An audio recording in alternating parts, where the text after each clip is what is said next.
not necessarily, practicing any of the healthy habits, just sitting at home and just feeling very low. So I decided to redirect my energy and take actually advantage of that time, the luxury of time being sitting at home during lockdown. Trying to eat healthier or live a healthier lifestyle doesn't just happen overnight. There are many small choices you make every day, not just with like what would you choose to eat, what time you're gonna go to bed, if you're gonna put on those shoes and just go for that, walk around in the neighborhood. These small choices really do add up and contribute to the bigger picture. I wanted to help others because I wanted to help myself. Yeah, we often teach the things that we have learned ourselves, right? Yes. We've been going through something and we've now learned something. We've seen the power of that, so we want to help other people with it. Yeah, it's like you've got this secret, or you've got this, something very valuable, and you feel very selfish holding onto it and not kind of trying to give a taste of it to others, so that maybe it would change their life just how it changed yours.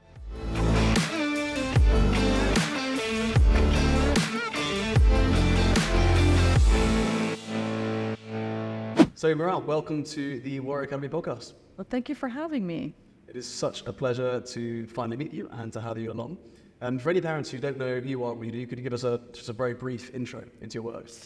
I am basically a plant-based food content creator. I'm a certified holistic nutritionist, and I am helping with self-development coach. So, fantastic. So how did you get started on all this? Tell me the story. I know you mentioned briefly about lockdown and how this basically sparked a passion in you to help parents. Yeah, I think after your own research, right? I think the Corona and lockdown changed people in so many ways. So basically what happened was during the midst of Corona, I think I found myself in a very kind of low state. Not necessarily, practicing any of the healthy habits, just sitting at home and just feeling very low. So I decided to redirect my energy and take actually advantage of that time, the luxury of time being sitting at home during lockdown. So I read a book called How Not to Die by Dr. Michael Greger, and it basically talks about the top 50 causes of death and how diet and lifestyle relate to that. And then the other half of the book talks about, what a plant-based diet is and how you can adopt one if you wanted to. So I decided to try it out. It suited me, so I've never looked back. I decided to keep that diet and lifestyle. And then I took it a step further. I got certified as a holistic nutritionist. And then I also continued and got also certified as a meditation teacher, because I found myself finding the link between what you're eating and your, looking after your state of mind and managing stress and all of that. It all kind of links in really nicely together. So that's kind of the path that I was on. And then I found myself sitting on a wealth of information that I wanted to share with others. I felt a bit selfish to kind of keep it to myself in a way. So I started to post healthy plant-based recipes.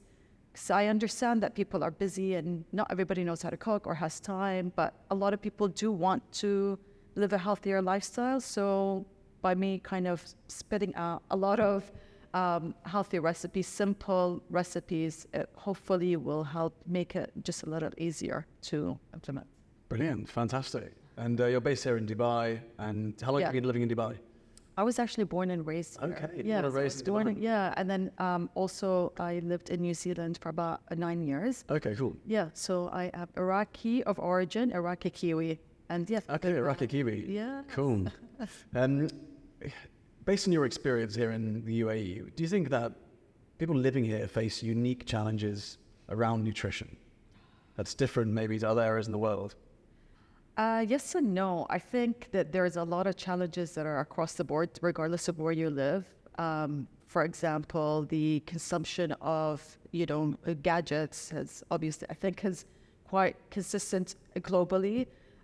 But I guess maybe Dubai, it's a very fast-paced lifestyle. So it's important to maybe make sure that you're living mindfully. So maybe that's something that, I don't know if it's unique to Dubai, but I think just in general, everybody is living a much faster paced life that, you're not necessarily giving as much time towards nutrition and health as perhaps one wants to.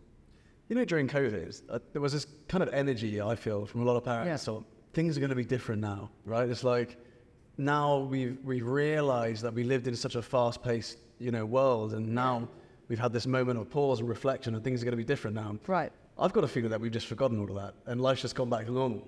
I think that we had this idea that, okay, now things are going to be different. We're going to be more conscious, we're going to be more mindful. Yeah. But I don't think for a lot of people, they stuck with that. Yeah. It was almost like the whole world got sent to their room to think about what they'd done, right? And it was just like, we did a year of meditation, and then we're just back out there dealing with the same issues. Back to the hustle and bustle. What do you think? Yeah, I agree. It's funny how human beings have a very, the ability to forget and go back to old habits. Yeah. So unless you are aware of it and make a conscious effort, to live, make conscious choices daily, I think obviously, it's easy to get sucked into that. But I think it's like there are certain people that, regardless of whether they go through Corona or just in general in their daily lives, I think some maybe make more of a conscious effort to, how they use their time on a daily basis, and the small choices, daily choices that are made that contribute to the bigger picture. Yeah. Trying to eat healthier or live a healthier lifestyle doesn't just happen overnight. Obviously, it's the many small choices you make every day, not just with like what you choose to eat. It's what would you choose to eat, what time you're going to go to bed, if you're going to put on those shoes and just go for that, walk around in the neighborhood. These small choices really do add up and contribute to the bigger picture. And I think that's the people that would change after Corona are the ones that maybe have that kind of attitude towards life in general. Yeah. Well, maybe, the ones that forgot easily and quickly. Yeah, it's like, what did you spend your time doing? It's interesting because I see a lot of people, the world was kind of split, especially in the UK where there was furlough, right? So people they could keep their jobs, but they were paid a salary. So like 80% of their salary was covered by the government welfare. And it was interesting how people responded to that because it was basically universal pay, right? So some people, they spent their money and their time on drinking or making banana bread every day. Right. Do you know what I mean? Whatever it was that was distracting them. Right. And other people were like, well, I'm going to use that extra time and extra money to actually focus on learning or maybe building a business or maybe doing some charity work or maybe leading into a community, whatever it was. And I think that I agree with you. The same people who you can kind of see people moving into these two camps, right? Yeah. Some people will really use that time to grow. Yeah. And other people didn't. Yeah. And it's like, everybody today, I think the biggest, the most, what's the word? The most important commodity today is time, right? And we're all saying, we're so busy. If I had time, I would be able to, do that workout. Or if I had time, I would do this and do that and travel the world or whatever it may be. But then Corona happened. And for many people, unfortunately, a lot of bad things happen. And some were in the front line helping all of us and helping, bring the world back to normalcy. But for the majority of the public that were in lockdown, they were given that time. And it's like, you got the time. What did you do with that time? Again, there were obviously constraints, like you couldn't physically go to the gym, or maybe your living circumstances at home were not in the, environments that were the healthiest or whatnot. But for the majority of people, there are a lot of people that did have time. What did they do with it? What did you do with it? So I think it's like it's also self-reflection, because it doesn't matter what you did back then. I think it's about how do you approach life every day today, That was interesting, wasn't it, time? Because you give a busy person something to do and they get it done. But if you give someone a huge abundance of time, they end up feeling like there's no rush. There's no element of pressure of trying to achieve everything. So I definitely saw that play out. But I agree. We all went through this thing together in some element, right? And for a lot of people like yourself, there were big shifts in mindset. You went from corporate life to changing what you wanted to do to help people with nutrition, with meditation, mindfulness, and so on. Yeah, just like wanting, I think because I wanted to help others because I wanted to help myself. Yeah. We often teach the things that we have learned ourselves, right? Yes. You know, we have been seeking. Right, exactly. We've been going through something, and we've now learned something. We've seen the power of that, so we want to help other people with it. Yeah, it's like you've got this secret, or you've got this, you know, something very valuable, and you feel very selfish holding onto it, and not kind of trying to like give a taste of it to others, so that maybe it would change their life just how it changed yours. So yeah. So there's two things I'm really interested to talk to you about. One is nutrition. I'd love to just go into some of the practicalities of that, right? Especially when it comes to parents and kids and that sort of stuff. Then I'd love to talk to you about meditation and how that could be implemented at home with children and parents and so on, daily routines and that sort of stuff. So let's talk about nutrition first. Okay. So when we're looking at nutrition, what do you see are the biggest mistakes that families or parents make? I think it really depends case by case, but honestly, I think trying to find the solutions outside, it really is the solutions, just like many things in life. It really comes down to the basics. It's really much simpler than people think. And it's the simple things that are hard to implement, like to adopt in life, you know, like sleeping on time. We all know that sleep is important. We should sleep at a certain hour, but actually doing it is the hard part sometimes. So the same thing applies to nutrition, I feel. It's like, you know, eating more at home, eating less out, eating more mindfully. So like you're not eating while you're on watching TV or on a gadget, like for the kids. And so they're a bit more aware of what they're actually doing, like conscious. Getting familiar with just what is like the healthy food, you know, like it really is just using real ingredients, like really getting familiar with using real ingredients rather than, you know, buying into all these labels on product packages of like fat-free, sugar-free, this, that, like just, you know, use real ingredients, sweeten your food with dates and, you know, bananas instead of sugar. Like it's really much simpler than people sometimes think or feel intimidated by. It's all habitual, right? It's like, and when it comes to habits, I think it's about removing friction. Yes. That would stop you from doing something. Yes. And adding friction to things which are unhealthy, right? So for instance, if, you know, you particularly like eating cookies or whatever, removing them from the kitchen or making it tricky, only buying them once a week or whatever, it adds a layer of friction to you getting that negative thing. Right. Whereas, let's say, you know, you want to you have more healthy snacks. Well, making that more accessible. Okay, there you go. You've now removed friction to something more healthy, right? Absolutely. So making the environment conducive of success. So like you said, making sure that there are healthy snacks around the house, and really trying to make an effort to not have the ultra processed snacks lying around the house. So that's one. So for sure, you know, you can't eat what's not there, basically. Also meal planning, like real meal prepping. It's difficult to make a healthy choice when you don't have anything in the fridge or in the pantry or in the freezer to pull out to make when you're hungry. You've come back from school or from work and making that right decision. So, you know, making sure that they're like batch cooking protein bowls and keeping them in the fridge or the freezer, so you can always, worst case scenario, pull something out that's there for you, or buying like acai frozen and like putting it in the freezer so you can just literally blend it and, you know, break already, or buying the prepackaged ones. It's amazing how easy it actually is to be healthy. Yes. With a bit of planning.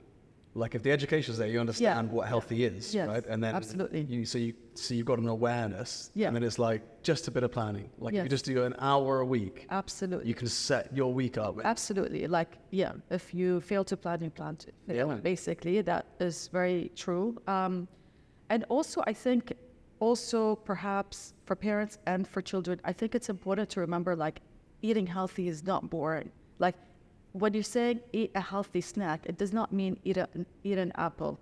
Sure, apples are great, and kids actually love apples and some fruits, but, you know, kids are going to want the muffin or cake. So give that, like, it's important to have a the correct understanding of what healthy eating is. So make a cake or muffins that are made out of real ingredients, not using white flour, but using the healthier flour. Oat flour, not using sugar, sweetening it with dates, not using, perhaps, avoiding using oil and using nut butters as your base, as a substitute. Like, I think that's also important. So then children will also be more inclined to eat the healthy stuff organically without you putting those labels. They just will start to appreciate and enjoy those clean, foods. So yeah, I think, definitely planning ahead, getting familiar with what is healthy, and just being prepared, like always making sure that there's healthy food around. And I think a good tip is perhaps maybe planning on a Sunday, like what you're gonna making a routine. Making a routine. So like it's literally in your calendar. There's a specific time, whether it's the beginning of the week or in the weekend. So you have time to make sure that you've purchased the ingredients that you will need.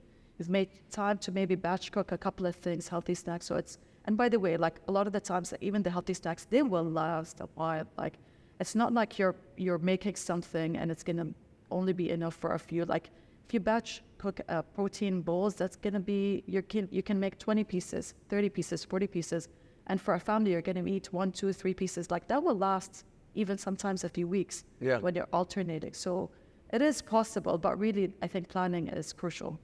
I think involving kids in the planning is quite clever as well. Yeah. When I cook, I try and involve my kids in it. And, I'll ask them for ingredients that they think we should add in. I was cooking like savory pancakes yesterday. Yeah. I just said to my daughter, just whatever you think is healthy from the fridge, go and get. So she was bringing out this and bringing out that, and had all these random ingredients. And I just, she was just cutting all the tomatoes up and getting everything ready. And my son, who was 3, was doing the sweet corn and all this sort of stuff. And it's just making them aware of how to prepare a healthy meal. You can actually do it at any age. Right. You don't have to wait until they're older. Right. There's so many little things you can do to encourage them to do this is normal, right?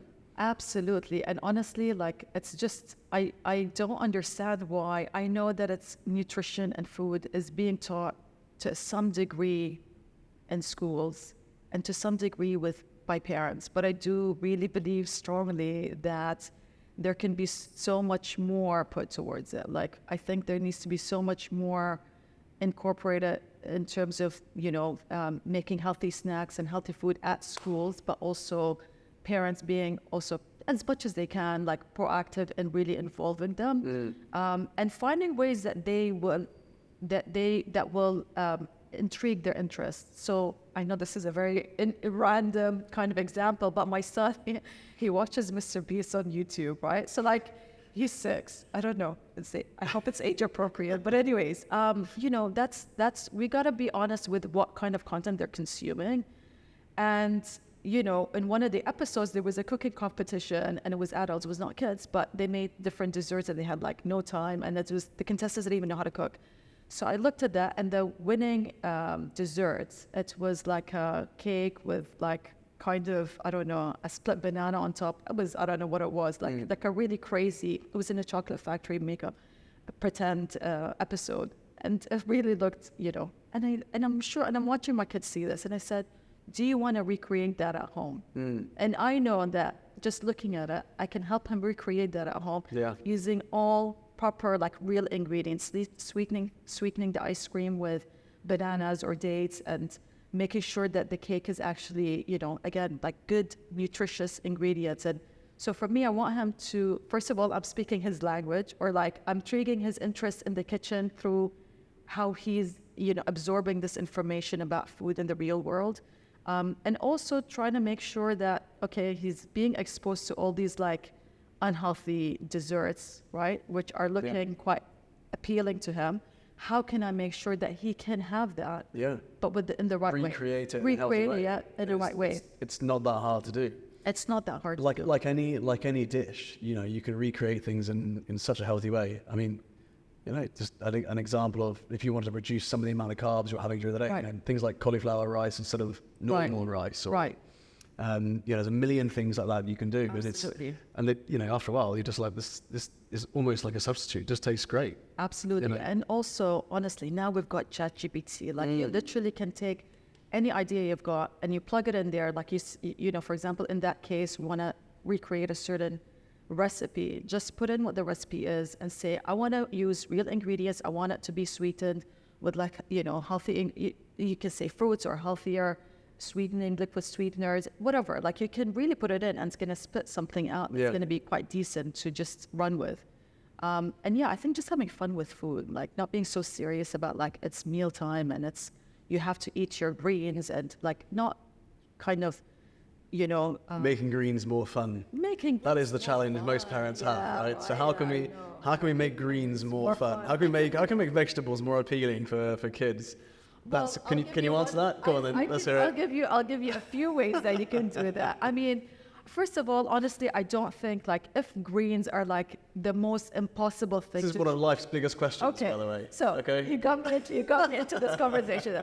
If greens are one of the most difficult things to incorporate for your kids to like, then don't worry about it. Like, they're not they're young, they're gonna eventually get there, right? If you are, as long as you're first of all making them like healthy food in general, then already you've won, and that will follow in due time. Okay. But let's say you really want to get those greens in there. First of all, like most kids like shakes and smoothies. So I just bought my son a smoothie cookbook for kids.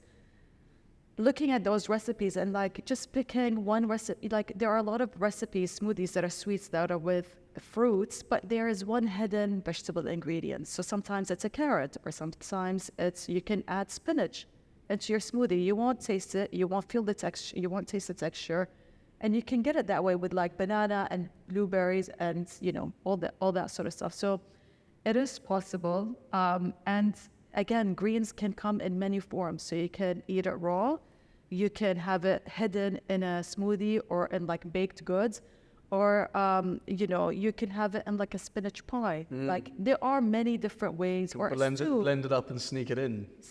Like there are multiple ways of getting in there. But I also don't think that parents should worry and overwhelm themselves and really feel so stressed out about trying to get those greens in. Like, honestly, as long as, if it's something that they're really resisting, as long as you're getting the fundamental, that what really matters is getting the gist of it, you know, trying to. I think you can push too hard, and then what you end up with is a child who just completely exits the conversation. Absolutely. And then, you know, they'll grow up hating whatever you push the most, right?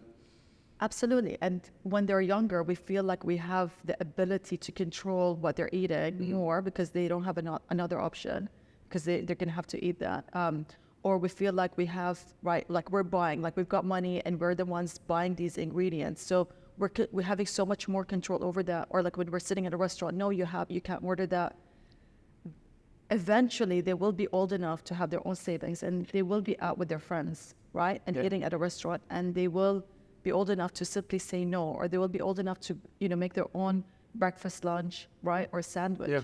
So that's what you're kind of grooming them for. Are you coaching them to make those choices happily, or are you training them to kind of reject it? Yeah. They have the ability to. It's really fascinating to me that your child's diet and what they put into their body is going to determine so much of their health, happiness, success in life, right? Right. And yet we involve them so little in that learning as a kid. Yeah. And, you know, we go to the supermarket, we get what we need to, and then they come home, and that's it. Then we quickly make it, we give them what they've got. But if you were to involve them on even the shopping, here's a list of stuff we need to get, right? Here's a list of vegetables. They love it. Here's a massive like shelf of different vegetables. Right. Which one is this? Yeah. Which one's this? Yeah. Just so they understand, they start looking through that and having some element of responsibility. Okay, you're in charge. You need to go over there and go and get me 10 carrots, or you need to go and get me 3 oranges, or whatever it is, right? I think that's a really clever way of bringing them an education in nutrition, which then stays with them, involving them. And I think if you do that, you'll end up with kids who understand nutrition better. They're more conscious of it. Yeah. Rather than just wanting to be a quick fix, because they grow up, you know, they sit down after being on the computer or whatever, the Xbox or watching TV, and then suddenly there's the meal. Don't like this, don't like that, let's get to the good bit. Yeah. Whereas if they've been involved, Yeah. Right? It's more likely to be a learning experience. Absolutely. Right? Yeah, I agree. And I think one thing as well is like, that's important to remember, is like, what are we eating in front of them? What are we modeling to them, right? We have a tendency to always like, don't eat that, that's not healthy, or eat this because it's healthy for you. But like, what was our snack that day in front of them? What was it? Yeah. Right? Like, honestly, you'll be shocked. They watch what we do more than they listen to what we say. Yeah. It's so funny, isn't it? Absolutely. It's so funny how we give, parents, that they give advice to their kids, which they don't take themselves. They preach so much, but it's like, don't watch TV before bed, and the parents like, watch a bit of Netflix before I go to bed now. Yeah. Do you know what I mean? It's so funny. Yeah. It's so funny how. But I also really empathize with like how overwhelming it is for parents and intimidating. And I know that everybody's busy, so it's okay. Like it's okay. Like as long as you're trying and you know that it is, as long as it's somewhere in terms of like the importance of it and how much you can give in that specific time in your life is okay. So if that's not much today because you've got a lot of stuff happening, whether it's personal, work, responsibilities, it's okay as long as you're trying the best you can and you know what you want to instill and you know the importance of it, and you will do the best you can in every stage in your life. Yeah, definitely. Yeah. I'm all for removing the amount of guilt and shame parents have, and I feel like there's no benefit of that at all. Because parents are constantly concerned what other parents think of them, right? And and I think one of the most simple ways of looking at parenting that I like to look at it as is your kids, like we said, they copy more of what you do than what you say. Yeah. And so really, if you want to be a good parent, all you need to be is a good person. 100%. If you focus on being a good person in front of your kids, not just focusing on saying the right things or whatever, but actually being a good person with a strong character. Yeah. The good character, and you're a kind human being who has a strong moral compass, then I think your kids will copy that. Absolutely. And that's kind of a relief as a parent to know that you don't need to have all the answers. Yes. But you just got to have the right values. Yeah.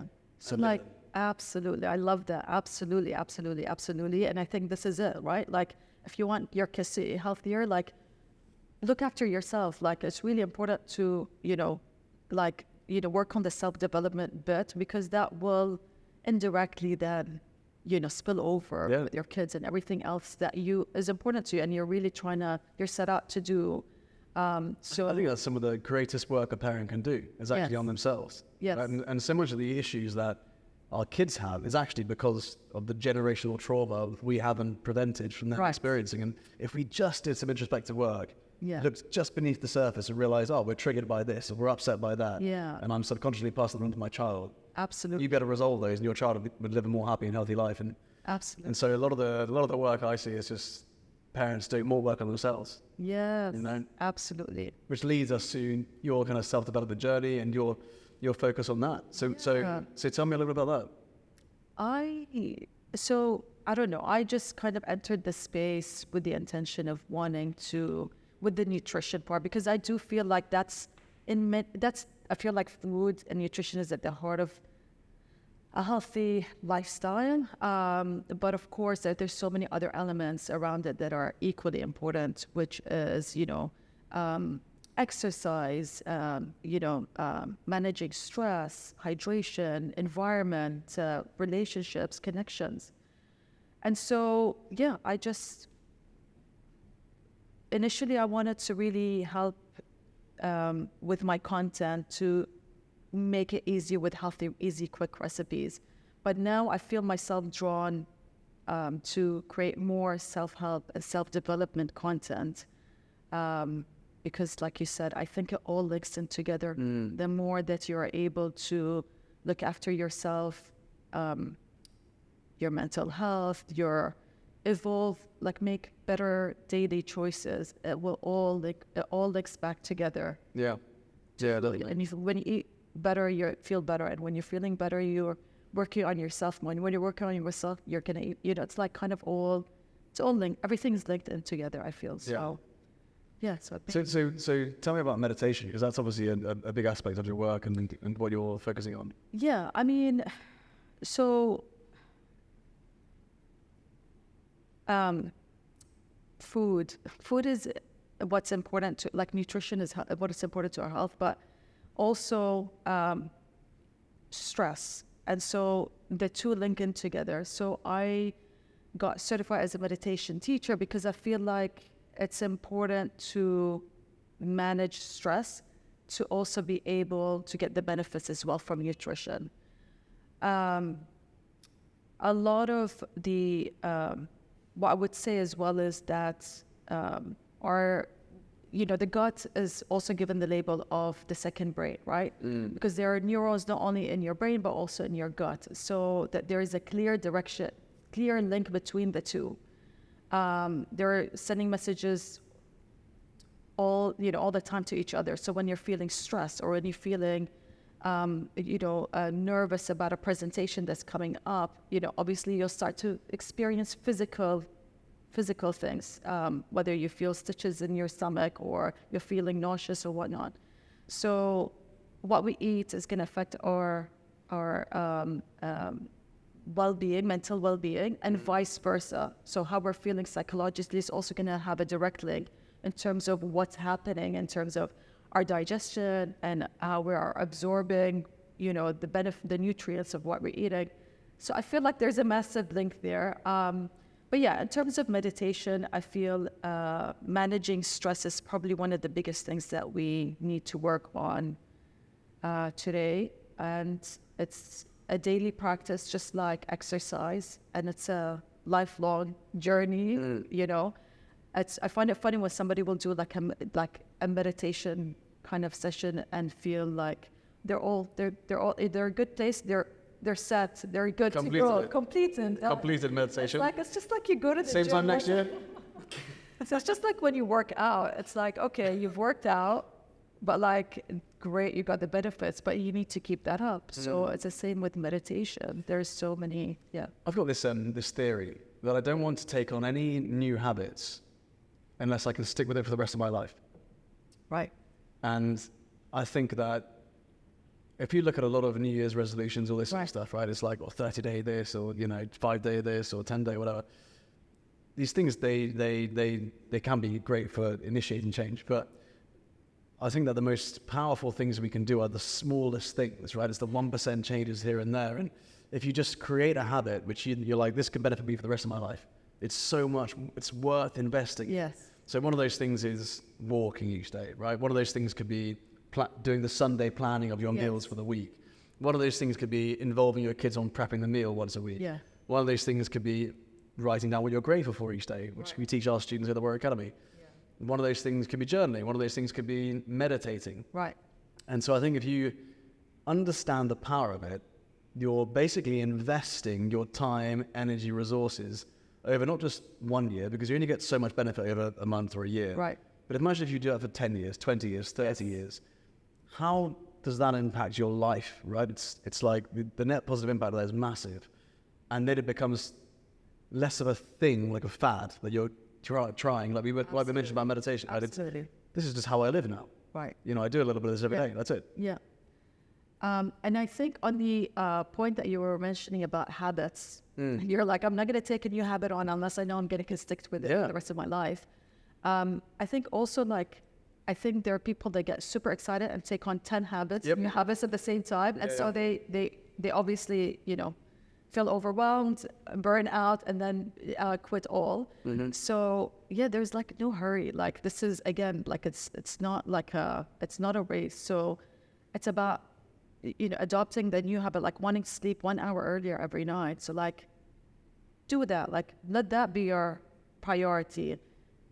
Get that and, fall into place, and then look at, then introduce something else. Like take value stacking. Yeah. Sorry, habit stacking, sorry. Yeah, like take what you can handle. Take on what you can handle. Like there's certain people that, for example, when I decided to try out a plant-based diet, I chose to read up, gather recipes, change my pantry while I was still eating what I would usually eat. And then when I felt like I was equipped and ready, I made that switch, right, overnight. Having said that, I think many people that might have that intention that want to eat more plant-based, find it much more realistic to just learn new recipes and incorporate that into their diet, or change, like master how to make plant-based breakfast for some time and then move on to something else. Because a lot of people have done the overnight thing with zero preparation and have literally walked away from it a few days in. And that's completely understandable, of course. Of course that's going to happen. So I think... The other interesting that I look at it as is when we're trying to develop a habit, a lot of people say, I'll start on Monday. So it could be Tuesday or Wednesday, right? What is it, Wednesday today? Okay, I'm gonna start meditation. I'll start on Monday. And then they're missing out on about 3 or 4 days of potential habit training. Yeah. And, I think that's a waste. And then Monday comes along and something might happen and then, okay, forgot, didn't I? It's like, I'll start next Monday. Right. And you often see these people just pushing the new habits along, the goals along. Yeah.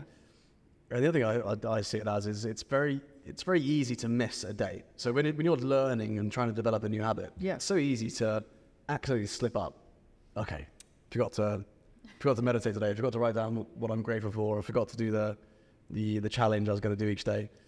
Okay, so I'll restart on Monday, or And so the way I see it is, let's just say you successfully do it on Monday and Tuesday. Wednesday you slip up. Rather than waiting until Monday to do it again, get straight back into it on Thursday. Because what I feel is that if you don't do it on Wednesday and then you don't do it on Thursday, you're now creating a new habit of not doing it. Yeah. And so you're solidifying the new habit where you've had the progress. Right. You wipe it off and you start from scratch. Right. So as soon as you slip up, I think just getting straight back on it. Yeah. Absolutely. And I think what you need to protect the most is your confidence in yourself to be able to do the thing that you were set out to do. So if you've tried to eat healthier, for example, for like multiple times, you've gone in on like, I'm going in, I'm starting a new diet, whatever, like multiple times, and you've like fallen short there. Then you're like, I'm just not cut out for it. I just don't know how to do it. I'm so bad with it. So it's important to be really careful about like, if you want to do something, if you're going to try or don't do it till you're ready to try to do it, that new habit. Because also you got to be careful and protect your emotion, like how you feel towards yourself, and being able to adopt new habits and making life changes. So that's a tricky one, because I think that's something for sure. Stop beating yourself up about it and having a longer-term view. Yeah. It's really good advice. Yeah. So it's one of those things. Brilliant advice. But I think also you mentioned the routine, like routine. It's all in the routine. It's all in the routine, no matter what it is, no matter whether it's to work out or to eat healthier or to meditate or to go for that walk. It's all in the routine. If it's not in the routine, if you don't have a routine that you stick to, sometimes people think that routines are like you're caged up, like you're not living life because you're like feeling so constrained and limited by a certain like schedule or like things that are like in your calendar but really it's actually like setting you free, because it's like giving you that structure to work with to be able to do what you're set out to do. I agree with you. So I just think it's the best thing that I, have adopted. And of course it's a huge work in progress for life. Like I am speaking from a place of hits and misses and failures, let's say failures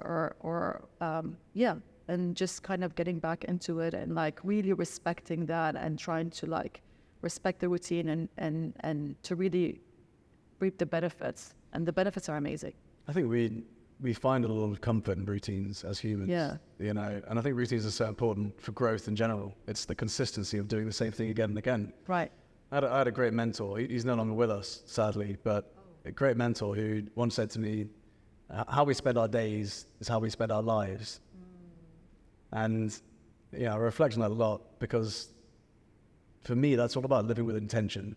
Absolutely. And I think if you live reactively, almost accidentally, right, just going through your life without a routine, without a plan, without solidified habits, you don't reap the huge benefits you could be getting from your life, because Absolutely. It's the compounding effect of those things that you do. And so routines and habits and becoming a master of habits, right, a master of implementing habits and sticking to them, absolutely, I think sets you up for so many important skills in life, and sets you up in a very different way. And I think that's what we love teaching kids here, because if you can teach them about the power of routine, the power of these habits, and how to actually take an idea, break it down into a small goal, take a 10-year journey like getting a black belt, break it down into 3-year chunks, but break it down further into yearly chunks, termly chunks, weekly, daily.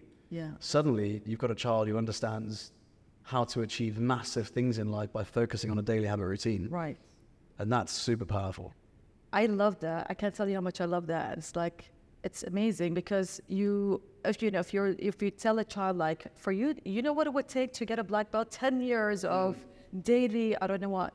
That's so overwhelming, and that's so intimidating. What can you focus on today? Yeah, but like with that bigger picture in mind of how that daily, what actually needs to go in that day to get to that in 10 years. Yeah. I think that's... Like if I said to you, it's going to take you 10 years to get a black belt. I'm going to be like, forget it.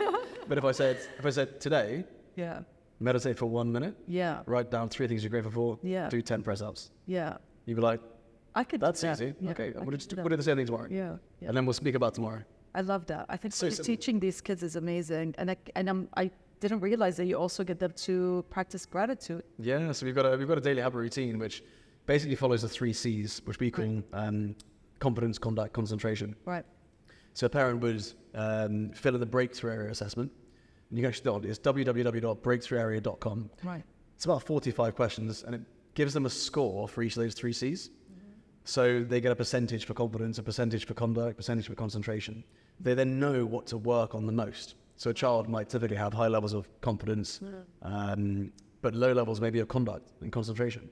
So we say, okay, put the focus, the emphasis on developing their concentration and conduct, right? So a good example of those 3 things that we bring into the daily habit would be, for confidence, it could be an affirmation, or it could be doing something physical. So learning to do press-ups, then every day they do one more. Right. Concentration would be 1 minute of meditation. Or, for children who struggle with that, it could even be an exercise of sequencing or something. But meditation is a great one because you can build on that. It also teaches them to manage their emotions so brilliantly as well, which we focus on a lot here. And the third thing for conduct would be writing down something you're grateful for. If they write down something they're grateful for and they just have that awareness, it's got such an interesting impact on their behavior. So it improves their behavior at home. Or another example is helping out at home with something. It could be anything at all. Helping their little brother put their shoes on, or packing their lunchbox in their bag, or whatever it is, right? Just those 3 things, which are designed to take less than 2 minutes every day, has such a massive compounding effect. Right. So that's how we approach the whole daily habit routine. I love that. Yeah. I mean, that's excellent. This is like, you're talking to me, and it's like, for me, it's like, this is exactly what I absolutely love and believe in. I try to get my kids to list 3 things that they're grateful for before bed. Yeah. It's so funny though. I've got 2 boys, so like each one, like one of them, it's all the personalities are through, right? Like you see so much, you learn so much about their personality from just what they actually sit and they list up. Like one of them will pretty much say the same thing every time. Oh, really? Like, my parents, like my family, school, football. Like it's almost like on repeat, because really those are like the main things, or like something that a birthday party that he went to that specific day. And the other one, it's really interesting what he'll pick out. It'll be like, he might say like my family or whatever, but there's a lot more there, like that toy in front of me that I'm grateful for, and everything that in this world. It's going down a level deeper each time. Yeah, and sometimes it's things that he can physically pick out that he's in his surroundings, right? Something we definitely, and something we used to do is we used to have a gratitude jar. So we'd take a big glass jar or a pot or whatever, and then every day we'd write down one thing we're grateful for on a little bit of piece of paper. Any rip-off piece of paper, write down one thing you're grateful for, fold it up, stick it in. So this jar over the week would start to increase, right? And then over a month, you'd be 10% up. 6 months, you're 50% up. By the end of the year, you've got this glass jar, which is a physical representation of your gratitude as a family. Yeah. When it gets to the top, you can then unscrew it, tip them all out, and you can read them. Oh, that's and it's amazing because we did that as a family. It was really, really interesting, and I've now had hundreds of families doing this, and you can then take the jar with you somewhere as a family trip or something, like a reward for filling it up. So the kids are like, okay, I'm going to write this thing down and I'm going to see this grow. So they get excited by it actually growing, but it encourages them to actually do the process. Right. And then at the end of it, you read it all back and you're like, wow, it's because you see how a child, changes the way in which they approach what they're grateful for, like you just said, right? Absolutely. So initially they start saying the same things. Yeah. And for my dog, my family. And then they start, because you're doing it with them and you're having to come up with new things every day, they start to tweak their approach to it. So they'll be like, so I'm grateful for not having to walk to school, or I'm grateful for the fact that I get to go to school, or I'm grateful for that my auntie's not sick anymore. And they start to, get deeper and deeper and deeper. Yeah. You do that for a whole year with a 6-year-old. You're revolutionizing who they are. Yeah. Gratitude fuels so much of our life, and the lens we look through. Absolutely, the perspective and the positive mindset, right? Like it's gonna, and when you've got a positive mindset, or you're vibrating on that level, then obviously everything that you're gonna do that day will be approached and entered with that state of mind. I mean, how amazing then will the outcomes be, right? Like it's trying to get the most out of anything that you do in life. So that's a huge gift to teach. It's the fundamentals of life, right? But it's looking at it through a slightly different way. And I think that's what's really exciting. For us, it's like planting the seeds of what they then become when they're older. Yeah, absolutely. Amazing conversation, Manal. Really, really great to have you here. For anyone listening at home, what's the best place to see more of your content or to learn more about you? So Instagram, YouTube, and TikTok. I am on YouTube, it's From the Ground. On Instagram and TikTok, it's _from_the_ground. And Mirala Djibouti. You'll find me there. You'll find content on healthy and practical plant-based recipes. And you also find some health and self-development content. And everything else in between. Amazing. Thank you so much for joining us. Thank you. Thank you for having me. This was fun. Yeah. Had a good time. Yeah. Brilliant.